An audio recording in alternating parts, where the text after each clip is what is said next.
मनसा वाचा व्रत कथा। एक समय तरह तरह के फल फूल और सुंदर सुंदर जड़ी बूटियों से शोभायमान कैलाश पर्वत पर विराजमान श्री भगवान शंकर जी से श्री पार्वती जी बोली, हे जगत के स्वामी, आज मन बहलाओ के वास्ते आप और मैं चौपड़ खेल खेले। शंकर जी ने कहा कि चौपड़ में बेईमानी बहुत होती है और हार जीत का पता नहीं पड़ता है, इसलिए कोई तीसरा आदमी होना चाहिए जो ईमानदारी से हार जीत का फैसला कर सके। पार्वती जी ने ऐसा सुनकर अपने शरीर से मेल उतारा और आदमी की सूरत का पुतला बनाकर रख दिया और कह दिया कि हे पुत्र, हम दोनों की हार जीत का फैसला करना। ऐसा वचन बोलकर महादेव जी व पार्वती जी ने फांसा फेंका और पुत्र से पूछा कि कौन हारा कौन जीता। पुत्र ने कहा कि शंकर भगवान जीते और पार्वती जी हारी। महादेव जी ने दूसरा फांसा फेंका और फिर पूछा कि कौन हारा कौन जीता। पुत्र बोला, शंकर भगवान जीते और पार्वती जी हारी। तीसरी बार पार्वती जी ने फांसा फेंका और पुत्र से पूछा कि बताओ कौन हारा कौन जीता। पुत्र ने मन में सोचा कि यदि कह दूं कि शंकर भगवान हारे तो शंकर भगवान मुझे श्राप दे देंगे, इसलिए कहा कि शंकर भगवान जीते और पार्वती जी हारी। पार्वती जी ने यह सुनकर क्रोध में अपने पुत्र को श्राप दिया कि तू कोढ़ी हो जाएगा, रोता भटकता फिरेगा। यह सुनकर पुत्र उठा और एक तरफ चल पड़ा। बहुत दूर चलते चलते एक भयानक जंगल आया। उसने देखा कि 12 कोस की दूरी में फैला हुआ एक बहुत बड़ा तालाब है, जिसकी पाल पर बड़ और पीपल के बड़े बड़े पेड़ हैं, जिसके नीचे इंद्र की स्त्री इंद्राणी, ब्रह्मा जी की स्त्री ब्रह्माणी और देवताओं की स्त्रियां बैठकर व्रत पूजन कर रही है। उन व्रत करती हुई स्त्रियों को देखकर पार्वती जी के पुत्र अंगद जी ने पूछा कि तुम यह क्या कर रही हो। तब देवताओं की स्त्रियों ने कहा कि हम सब मनसावाचा नाम के महादेव जी के व्रत का पूजन कर रही हैं। इसके करने से क्या फल होता है। पूछने पर देवताओं की स्त्रियों ने कहा कि इस व्रत के करने से मन की सब इच्छाएं पूर्ण होती है। अंगद जी ने कहा कि इस व्रत को मैं भी करूंगा। ऐसा विचार कर उन्होंने किसी से चावल, किसी से सुपारी और पूजा का सामान लेकर व्रत शुरू कर दिया। अंगद जी को देवताओं की स्त्रियों ने व्रत का सारा तरीका बता दिया। श्रावण सुदी के पहले सोमवार को कुंवारी लड़की से 2 पुनी सूत कताकर डोरा करे। उस डोरे से शंकर भगवान का पूजन कार्तिक सुदी चौथ तक हर सोमवार तक करते रहे। कार्तिक सुदी चौथ के दिन ही इसका उजरण करें। तब 1.25 सेर घी, 1.25 सेर गुड़, 1.25 सेर आटे का चूरमा बनाकर उसके 4 हिस्से बना लेवे। एक हिस्सा ब्राह्मण को, एक हिस्सा साधु को, एक हिस्सा गाय को देवे और एक हिस्सा सबको बांट देवे। सबको बराबर बराबर देवे, किसी को कम किसी को ज्यादा नहीं देवे। इस बताए हुए नियम से अंगद जी को व्रत करते हुए 4 साल हो गए। इधर एक दिन अंगद जी को याद कर पार्वती जी ने महादेव जी से कहा कि पुत्र को बहुत दिन हो गए हैं, कोई समाचार भी अभी तक नहीं आया। कृपा कर कोई ऐसा व्रत बताओ कि जिसके करने से पुत्र मिल जावे।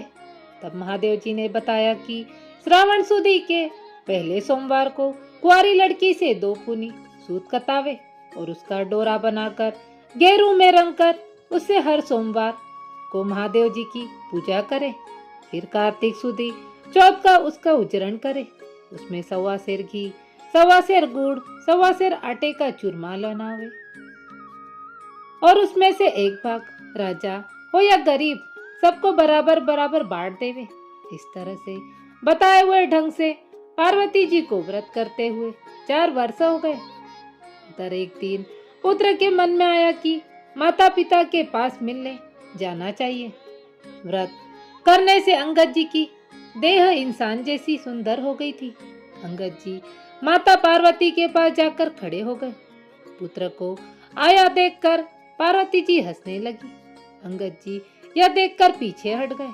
पार्वती जी ने पूछा कि तुम पीछे क्यों हट गए?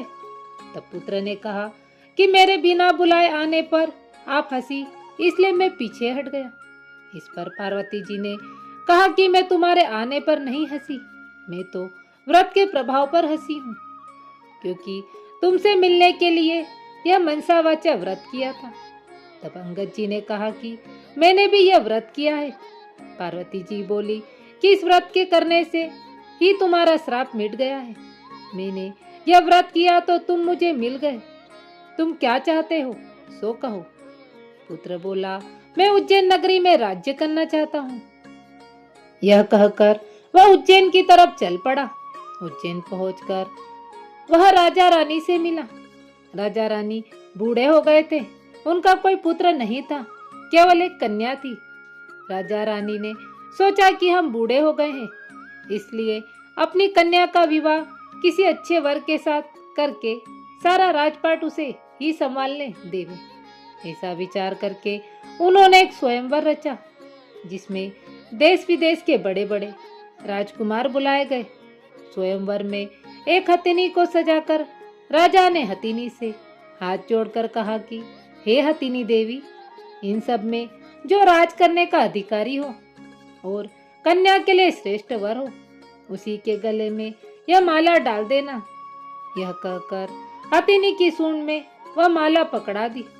हथिनी ने चारों तरफ देखभाल कर पार्वती जी के पुत्र अंगद जी के गले में माला डाल दी। तब सबने कहा कि हथिनी चूक गई है। फिर हथिनी का श्रृंगार किया और हाथ जोड़कर कहा कि जो इस राज्य को भोगने का अधिकारी हो और राजकुमारी के लिए अच्छा वर हो, उसी के गले में यह माला डाल देना। यह कहकर माला हथिनी की सूंड से पकड़ा दी। अंगद जी को पहले ही वहां से निकाल दिया गया था। हथिनी ने घूम फिर कर बाहर निकलकर फिर से अंगद जी के गले में माला डाल दी। तब फिर सब लोगों ने कहा कि हथिनी ने हट कर ली है, इसलिए फिर उसी के गले में माला डाल दी है।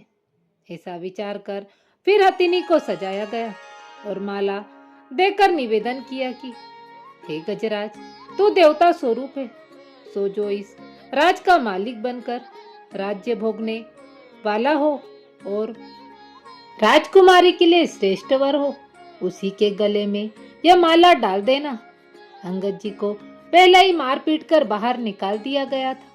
हथिनी घूम फिर कर फिर बाहर निकल गई और उनके गले में माला डाल दी। तब राजा ने नगर के सेठ को बुलाकर हुक्म दिया कि इन अंगद जी को आप घर लेकर जाओ और बारात बनाकर लाओ। सेठ अंगद जी को घर ले गया और वहां से बारात बनाकर राजा के यहाँ ले आया। राजा ने पंडित को बुलाकर मंडप की रचना करवाई और अपनी कन्या के साथ अंगद जी का विवाह कर दिया। राजा राजपाट उनको सौंप दिया। अपने खर्चे के लिए केवल 4 गांव रख लिए। राजकुमारी ने पूछा कि आपका नाम क्या है, जाति क्या है और आपके माता पिता कौन है? तब उन्होंने कहा, मेरा नाम अंगद है और श्री महादेव जी, पार्वती जी मेरे माता पिता है। राजकुमारी ने कहा कि श्री महादेव जी, पार्वती जी तो देवलोक के देवता है, इसलिए इस मृत्यु लोक में तुम्हारे माता पिता कैसे हो सकते हैं? तब अंगद जी ने कहा कि एक समय सुंदर फूल और वनस्पतियों से सुशोभित कैलाश पर्वत पर महादेव जी विराजमान थे। तब पार्वती जी ने महादेव जी से चौपड़ खेलने के लिए कहा। महादेव जी ने कहा कि हार जीत का फैसला करने वाला कोई तीसरा होना चाहिए। तब पार्वती जी ने अपने शरीर का मेल उतारकर पुत्र की सूरत का पुतला बना दिया और महादेव जी ने उसमें जान डाल दी। तब मुझसे कहा कि हमारी चौपड़ में हार जीत का फैसला करना। महादेव जी ने पासा फेंक कर मुझसे पूछा, कौन जीता? मैंने कहा कि महादेव जी जीते। इस तरह दूसरी बार भी महादेव जी जीते और पार्वती जी हारी। तीसरी बार पार्वती जी ने फांसा चलाकर पूछा कि पुत्र कौन जीता, कौन हारा? मैंने सोचा कि कह दूं कि महादेव जी हारे और पार्वती जी जीती तो महादेव जी मुझे श्राप दे देंगे। इसलिए मैंने कहा कि महादेव जी जीते और पार्वती जी हारी। पार्वती जी ने यह सुनकर मुझे श्राप दे दिया कि जा, तू कोढ़ी हो जाएगा और मारा मारा भटकता फिरेगा। पार्वती जी ने श्राप देने पे मैं वहां से चलकर एक भयानक जंगल में पहुंचा, जहां पर बड़े भारी तालाब पर बड़ और पीपल के पेड़ थे। उस स्थान पर इंद्राणी, ब्रह्माणी आदि देवताओं की स्त्रियां व्रत कर रही थी। उनके व्रत को देखकर मैंने उनसे पूछा कि ऐसा करने से क्या होता है। तब उन्होंने व्रत का प्रभाव तथा उसके करने की विधि बताई। तब मैंने किसी से सुपारी, किसी से चावल मांगकर व्रत शुरू कर दिया। श्रावण सुदी के पहले सोमवार के दिन कुंवारी कन्या से 2.5 पुनी सूत कतवाकर डोरा किया, उसको गेरू में रंग कर महादेव जी की पूजा की और कार्तिक सुदी चौथ का विसर्जन कर 1.25 सेर घी, 1.25 सेर गुड़, 1.25 सेर आटा इनका चूरमा बनाकर सबको बराबर बराबर बांट दिया। इस प्रकार यह व्रत पूरा किया। उधर पार्वती जी ने महादेव जी से पूछा कि हमारे पुत्र अंगद का कुछ पता नहीं है, वह बहुत समय से आया नहीं है। तब महादेव जी ने कहा कि वह जीवित है। मैं बताता हूँ, उस प्रकार व्रत करो जिससे तुम्हारा पुत्र आ जाएगा। व्रत का विधान बताया कि श्रावण सुदी में पहले सोमवार के दिन कुंवारी कन्या से 2.5 पुनी सूत कतवा कर डोरा बनावे और उससे महादेव जी की पूजा करें। 1.25 सेर घी, 1.25 सेर गुड़, 1.25 सेर आटे का चूरमा बनावे और उसके 4 भाग कर ऊपर बताए हुए ढंग से बराबर बराबर बांट देवे। इस प्रकार बताए हुए ढंग से पार्वती जी ने व्रत किया। इधर में जाकर पार्वती जी के पास खड़ा हो गया। पार्वती जी मुझे देखते ही हंस पड़ी। मैं पार्वती जी को हंसता देखकर पीछे हट गया। तब पार्वती जी ने कहा कि तुम पीछे क्यों हटे? मैंने कहा आप मेरे बिना बुलाए आने पर हंसी, इसलिए पीछे हटा। पार्वती जी ने कहा कि मैं तो इसलिए हंसी कि मैंने मनसा वाचा व्रत किया और उसके प्रभाव से तुम मेरे पुत्र मिल गए। मैंने कहा कि मैंने भी यही व्रत किया है। तब माता पार्वती ने कहा कि तुम्हारे मन में क्या है, कहो। मैंने कहा उज्जैन नगरी की राजकुमारी और उज्जैन का राज्य मुझे मिल जाए। तब पार्वती जी ने कहा कि तुम्हारे मन की इच्छा अवश्य पूर्ण होगी। अब उज्जैन नगरी का राज्य भी मिल गया है। अंगद जी ने अपनी विवाहित राजकुमारी से पूछा कि तुम्हारे मन में क्या है, सो कहो। राजकुमारी ने कहा कि हमारे बिना गर्भवास के ही पुत्र होना चाहिए। तब अंगद जी ने कहा कि तुम्हारे बिना गर्भवास ही पुत्र होगा। तुम मनसा वाचा व्रत ऊपर बताए हुए ढंग से करना। यह सुनकर अंगद जी वहां से चले गए। रानी ने मनसा वाचा व्रत शुरू किया। 4 वर्ष के बाद एक दिन रानी ने दातून करते समय दासी को पात्र भरकर जल लाने को कहा। दासी लाने गई, तब क्या देखती है कि सोने की पालकी में बच्चा पैर का अंगूठा चूस रहा है। दासी ने झट आकर रानी से कहा कि आपके पुत्र हुआ है। रानी ने कहा कि क्यों हमसे हंसी करती हो। दासी ने कहा कि विश्वास नहीं है तो चलकर देख लो।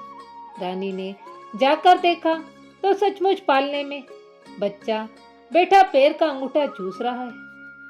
रानी ने बहुत प्रसन्न होकर श्री महादेव जी से प्रार्थना की, हे भगवान, आपने यह पुत्र दिया है तो इसके लिए स्तनों में दूध की धार फूट गई। बच्चे को स्नान कराकर दूध पिलाया। इस प्रकार बालक धीरे धीरे बड़ा होने लगा। कुछ बड़ा होने पर एक दिन बालक अपनी माता से पूछ बैठा कि मेरे पिता कौन है। माता ने कहा कि अंगद जी तेरे पिता हैं तथा महादेव जी व पार्वती जी तेरे दादा दादी हैं। तब पुत्र फूल फंगर ने कहा कि यह बात तो मृत्यु लोक में कोई नहीं मान सकता। तब माता ने कहा कि एक दिन महादेव जी ने कैलाश पर्वत पर चौपड़ खेलने की सोची। हार जीत का फैसला करने के लिए पार्वती जी ने अपने शरीर से मैल उतारकर मनुष्य का पुतला बनाया और कहा कि तुम हमारी हार जीत का फैसला करना। यह कहकर महादेव जी ने फांसा फेंका और पूछा कि कौन जीता कौन हारा। पुत्र ने कहा कि महादेव जी जीते और पार्वती जी हारी। दूसरी बार भी फांसा चलने पर पुत्र ने कहा कि महादेव जी जीते और पार्वती जी हारी। तीसरी बार पार्वती जी ने पुत्र से पूछा कि कौन जीता कौन हारा। पुत्र ने महादेव जी के श्राप से डरकर कहा कि महादेव जी जीते और पार्वती जी हारी। पुत्र के यह वचन सुनकर पार्वती जी ने आवेश में आकर पुत्र को श्राप दे दिया कि तू दर दर भटकता फिरेगा और तेरे सारे शरीर पर कोढ़ हो जाएगा। पार्वती जी के श्राप को सुनकर पुत्र वहां से चलकर एक बड़े तालाब के पास पहुंचा, जहां पर बड़े भारी पीपल के पेड़ के नीचे ब्रह्माणी और इंद्राणी मनसावाचा व्रत कर रही थी। अंगद जी ने कहा कि इस व्रत के करने से क्या होता है, तो देवताओं की स्त्रियों ने कहा कि इससे सब मन की इच्छाएं पूर्ण होती है। अंगद जी ने कहा कि अब व्रत तो मैं भी करूंगा। तब किसी से घी किसी से चावल मांगकर व्रत किया। व्रत करते करते 4 वर्ष हो गए। उधर पार्वती जी ने महादेव जी से पूछा कि पुत्र नहीं आया है, सो ऐसा उपाय बताओ जिससे मेरा पुत्र आवे। महादेव जी ने कहा कि श्रावण सुदी चौथ को जब पहला सोमवार आवे तब कुंवारी कन्या से सूत कतवा कर महादेव जी का पूजन करें। 1.25 सेर घी, 1.25 सेर गुड़, 1.25 सेर आटे का चूरमा बनाकर 4 भाग में बराबर बराबर कर ले। एक साधु, एक ब्राह्मण, एक गाय को देना और आधा खुद खावे और आधा बांट देवे। ऐसा 4 वर्ष तक करे। 4 वर्ष व्रत करने पर पुत्र आकर खड़ा हो गया और पार्वती जी हंसने लगी। तब अंगद जी से पूछा कि तुम क्यों पीछे हट गए। तब अंगद जी ने कहा कि तुम हंसी इसलिए मैं पीछे हट गया। तब पार्वती जी ने कहा कि मैं तो व्रत के प्रभाव से हंसी। पुत्र ने पूछा कि तुमने कौन सा व्रत किया। पार्वती जी ने कहा कि मैंने मनसावाचा व्रत किया है। पार्वती जी ने कहा कि इस व्रत के प्रभाव से तुम्हारा भी श्राप मिट गया है। अब तुम्हारे मन में क्या है सो कहो। पुत्र ने कहा कि मैं उज्जैन का राज्य चाहता हूँ। तब माता बोली, तुम्हें उज्जैन का राज्य मिल जाएगा। तेरे पिता के बताने से मैंने इस मनसावाचा व्रत को किया तो तुम बिना गर्भवास के पुत्र उत्पन्न हुए। इस तरह अंगद जी तुम्हारे पिता और महादेव जी तुम्हारे दादा हैं। माता ने कहा कि पुत्र तुम्हारी क्या इच्छा है सो कहो। पुत्र ने कहा कि हमारे यहाँ इंद्रलोक से विमान आवे जिसमें एक कन्या हो, उसी के साथ मेरा विवाह हो। माता ने कहा जा तेरी इच्छा पूर्ण होगी। तब पुत्र ने भी व्रत करना शुरू कर दिया और 4 वर्ष करने पर एक दिन सुबह पुत्र ने देखा कि आकाश से एक विमान उतर रहा है। विमान उतरने पर राजा ने विमान के पास पहुंचकर और उसका पर्दा हटाकर देखा कि उसमें एक सुंदर कन्या बैठी है। तब राजा ने ब्राह्मणों को बुलाकर साज-बाज और ठाट बाट के साथ उस कन्या से विवाह कर दिया। एक दिन राजा शिकार खेलने गए। वहां शिकार नहीं मिला और रास्ता भटक गए। एक बाग में डेरा डाल लिया। राजा भूख प्यास से व्याकुल हो रहा था। इतने में ही एक ब्राह्मण आ गया और उसने अपना पतड़ा देखकर कहा कि आज कार्तिक सुदी चौथ का उजरण है। तब राजा ने कहा कि ब्राह्मण देवता मुझसे भूल हो गई है, सो चौथ का पूजन करावे। पूजन कराकर राजा ने नगर में खबर भेजी कि राजमहल से 1.25 सेर घी, 1.25 सेर गुड़, 1.25 सेर आटे का चूरमा बनाकर भेजा जावे। रानी ने सोचा कि फौज साथ में होने से इतने चूरमे में क्या होगा, इसलिए एक गाड़ी भरकर भेज दिया। राजा ने सोचा कि मेरे लिए तो यह काफी है, किंतु फौज के लिए तो थोड़ा होगा। इतने में ही महादेव जी ने गुस्से में भरकर राजा को स्वप्न में कहा कि तुम अपनी रानी को घर से निकाल दो, नहीं तो तुम्हारा राज्य नष्ट कर दूंगा। तब राजा ने खुद महल में जाकर रानी को डांट डपट कर राज्य से निकाल दिया। रानी महल से निकलकर जाने लगी। तब रास्ते में दीवान मिल गया और उसने रानी से पूछा कि कहाँ जा रही हो। तब रानी ने सब हाल कहा। दीवान ने कहा, राजा साहब का गुस्सा कम होने पर उन्हें समझा देंगे, आप मेरे घर चले। इस प्रकार वह रानी को अपने घर ले गया। वहां पहुंचते ही दीवान अंधा हो गया। तब रानी से हाथ जोड़कर कहा कि आप यहाँ से चली जाएं। रानी वहां से चली गई। तब रास्ते में उसे नगर का बड़ा सेठ मिला। उसने रानी से पूछा, कहाँ जा रही हो। रानी ने कहा कि राजा ने गुस्से में आकर मुझे देश से निकाल दिया है। तब सेठ ने कहा कि राजा को 1-2 दिन में समझा देंगे, आप मेरी हवेली में चले। रानी के पहुंचते ही सेठ भी अंधा हो गया और कारोबार ठप हो गया। हुड्डियां बंद होने से सेठ दिवालिया होने लगा। तब सेठ जी ने भी हाथ जोड़कर रानी से कहा कि आप यहाँ से चली जाएं। रानी वहां से चल पड़ी। आगे चलकर एक कुमार मिला। उसने भी रानी से पूछा कि आप किधर जा रही हैं। तब रानी ने राजा के गुस्से में आकर निकालने की सब बात सुनाई। तब कुमार ने कहा कि राजा जी को 1-2 दिन में समझा देंगे, आप मेरे घर चलो। रानी कुमार के साथ घर चली गई। घर पहुंचते ही कुमार भी अंधा हो गया और उसका आवा फूट गया। तब कुमार हाथ जोड़कर रानी से कहने लगा कि आप यहाँ से चली जाएं। यह सुनकर रानी वहां से चल पड़ी। आगे चलने पर रास्ते में एक माली मिला। उसने पूछा कि किधर जा रही है। तब रानी ने माली को देश निकालने की बात कही। माली ने कहा कि आप मेरे बाग में चलो, 1-2 दिन में राजा साहब को मना लेंगे। रानी के बाग में जाते ही हरा भरा बाग जलकर कोयले के समान हो गया और माली भी अंधा हो गया। तब माली ने हाथ जोड़कर रानी से कहा कि आप यहाँ से चली जाएं। रानी सोचने लगी कि मैंने ऐसा कौन सा पाप किया है कि जिसके कारण जहाँ भी जाती हूँ वहीं अनर्थ हो जाता है। इस जीवन से तो मरना ही अच्छा होगा। यह सोचकर वहां से चल पड़ी। आगे 2 रास्ते थे, एक 6 महीने का था और एक 3 दिन का। रानी 3 दिन के रास्ते पर चल पड़ी। आगे चलने पर छिपरा नाम की नदी आई। रानी ने सोचा कि इसमें डूबकर मर जाना ही अच्छा है। ऐसा विचार कर वह नदी में कूद गई। इतने में ही सारा नदी का पानी सूख गया। आगे चलने पर एक बड़ा भारी पर्वत आया। रानी पर्वत पर चढ़कर गिरने लगी तो पर्वत जमीन के बराबर हो गया। रानी फिर आगे चलने लगी तो एक जंगली शेर मिला। रानी ने सोचा कि यदि इसको छेड़ूंगी तो यह अवश्य मुझे खा जाएगा। यह सोचकर हाथ फेरा तो वह शेर पत्र का हो गया।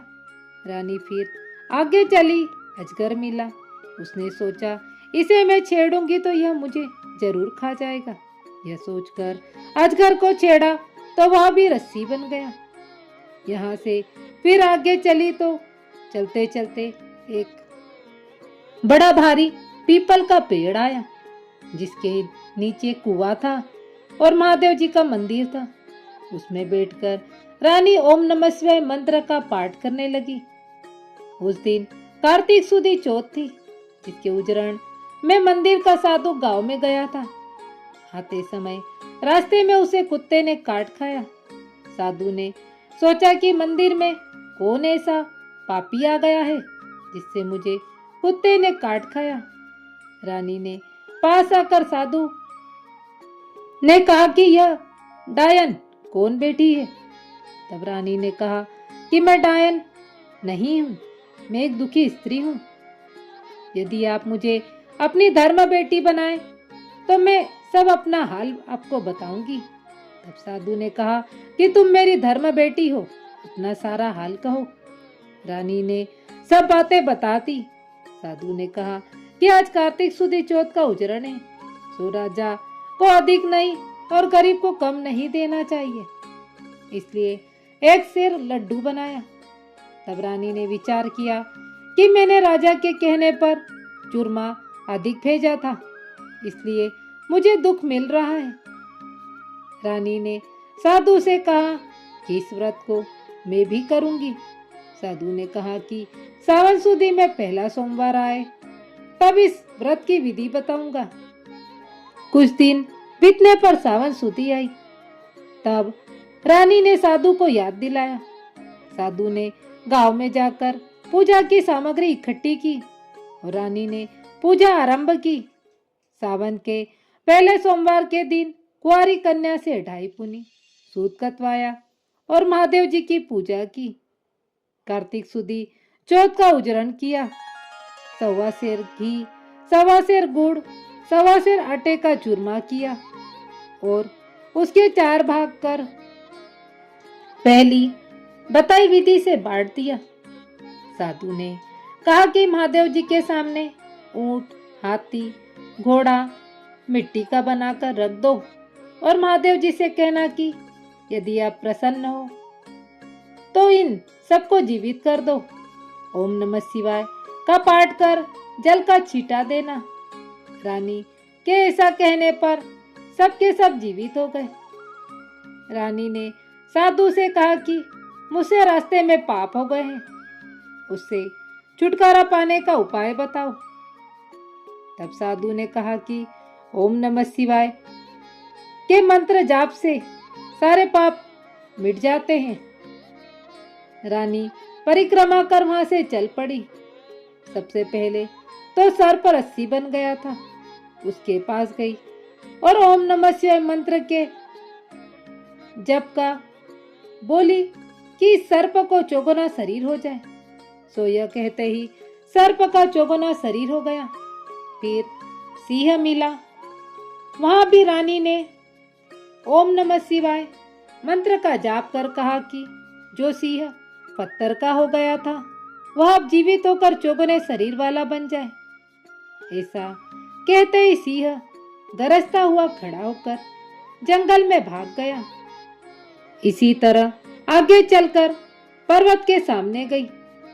ओम नमः शिवाय मंत्र का जाप कर बोली कि यह पर्वत भी पहले से चौगुना होकर खड़ा हो जाए। यह कहते ही पर्वत भी चौगुना होकर खड़ा हो गया। आगे चलकर मंत्र जाप करने पर नदी भी चौगुनी होकर बहने लगी। माली का बाग भी हरा भरा हो गया और उसका अंधापन जाता रहा। नगर के सेठ के यहाँ जाने पर उसकी हुड्डियां भी चलने लगी और उसे आंख से दिखाई देने लगा और लक्ष्मी का भंडार भर गया। सेठ हाथ जोड़कर कहने लगे कि आपके पधारने से हमारे यहाँ लक्ष्मी की वर्षा हुई है और ठाट बाट हो गए हैं। सो इस खुशी में सारे नगर वालों को भोजन कराना चाहता हूँ। सो सारे नगर में ढिंडोरा करवा दिया कि किसी के चूल्हे में धुआं नहीं निकलने पाए। जो किसी के चूल्हे में धुआं हो उसे 11 रुपए दंड होगा। सारे गांव के लोग भोजन कर जाने लगे। यह खबर दरबार में पहुंची कि आज चौथ का उजरण है, सो कोई भी भूखा प्यासा मिले उसे भोजन के लिए भेज दें। सारे शहर में ढूंढने पर भी कोई भूखा प्यासा स्त्री पुरुष नहीं मिला। एक धोबी से पता पड़ा कि एक अंधी बहरी बुढ़िया है जिसके संपूर्ण शरीर में कोढ़ हो रहा है। बुढ़िया को लाकर स्नान कराने लगे। स्नान कराते ही बुढ़िया का कोढ़ झड़ने लगा। बुढ़िया को रानी के पास ले जाने पर रानी ने उसे सारी सुनाई। कथा सुन लेने पर स्वर्ग से एक विमान आया और वह डोकरी संदे बैकुंठ चली गई। इस प्रकार शंकर भगवान के दर्शन से अर्चना पूजन भक्ति भाव करने पर हर एक मनोकामना पूरी होती है। भगवान शंकर की जो नर नारी श्रावण कार्तिक माघ महीने में श्रद्धा व भक्ति भाव से पूजा करता है, वह सुंदर सुंदर भोगों को भोगने के बाद संसार के बंधनों से मुक्ति को प्राप्त होता है। अतः शंकर भगवान के नित्य प्रति पूजा कर हर गृहस्थी अपना जन्म सफल करे।